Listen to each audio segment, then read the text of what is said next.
आखिर ऐसी कौन सी क्वालिटी है जो मुझे दूसरों से डिफरेंट बनाती है? ऑफ कोर्स नेचर ने हर किसी को बहुत सारे यूनिक पॉइंट्स दिए हैं, बट अगर मैं मेरी बात करूं तो जो मेरी सबसे रूट क्वालिटी है, जिसके लिए मैं जाना जाता हूं बेस में, वो है मेरा सीधा बैठना। आप मुझे कभी भी देख लो, कहीं पर भी देख लो, मैं आपको हमेशा सीधा बैठा हुआ ही देखूंगा।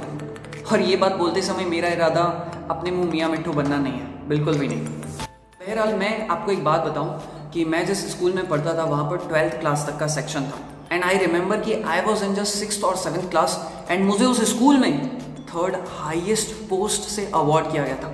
हम सभी स्कूल गए हैं, आप सभी जानते हैं कि सबसे हाईएस्ट जो पोस्ट होती है स्टूडेंट लेवल पे वो होती है प्रेसिडेंट, फिर होता है वाइस प्रेसिडेंट और फिर होता है सेक्रेटरी। तो मुझे सेक्रेटरी की पोस्ट मिली थी when I was in just 6th class. अब आप समझ सकते हैं कि यार 12th क्लास तक के वहाँ पे स्टूडेंट्स थे, मुझसे ज़्यादा एक्सपीरियंस है उन लोगों को, मुझसे ज़्यादा टैलेंटेड है वो लोग, मुझसे पढ़ने में भी बहुत अच्छे लोग हैं। And the contrast thing is कि मैं कोई उस समय पढ़ने में भी बहुत अच्छा नहीं था, लेकिन फिर भी मुझे उस समय 6th क्लास में सेक्रेटरी पोस्ट के लिए नॉमिनेट किया गया था और मैं बना भी।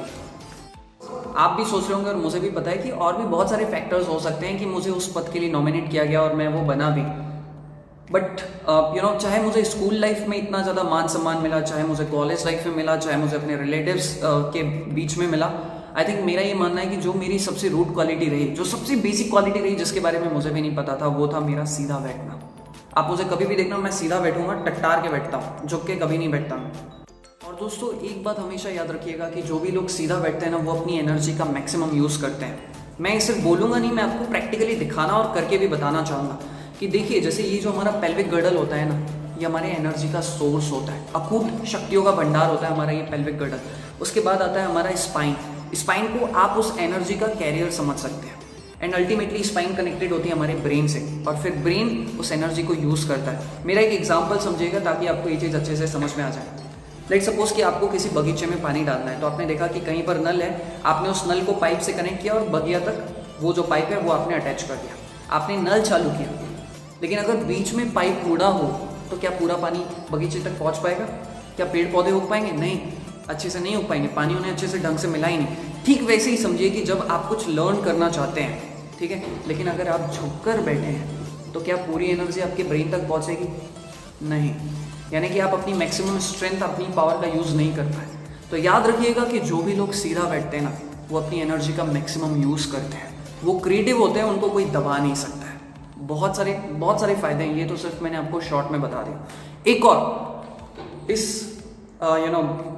इस वीडियो को रैप अप करने से पहले, या जो भी चीज़ मैंने आपको बताई उसकी एक समरी और एक छोटी सी स्टोरी भी आपको बताता हूँ। हमारे सर थे, हमारे गुरुजी, और वो हमसे एक चीज़ हमेशा कहते थे, हमें ये स्टोरी बचपन में सुनाई गई थी कि नेपोलियन 17वीं शताब्दी का सबसे बड़ा एम्पायर नेपोलियन, जिसने पूरे यूरोप में कब्जा कर लिया था, उसके बारे में एक चीज़ बहुत ज़्यादा कही जाती है, बताई जाती है उसके बारे में एक चीज़ बहुत फेमस है, और वो ये कि वो जब कभी भी किसी देश पर अटैक करने के लिए जाता था तो अपने गुप्तचरों को भेजता था कि जाओ वहाँ के सैनिकों को देख कर आओ, वहाँ के लोगों को देख कर आओ कि वो लोग कैसा बैठते हैं, क्या वो सीधा टट्टार के बैठते हैं या फिर झुक के बैठते हैं।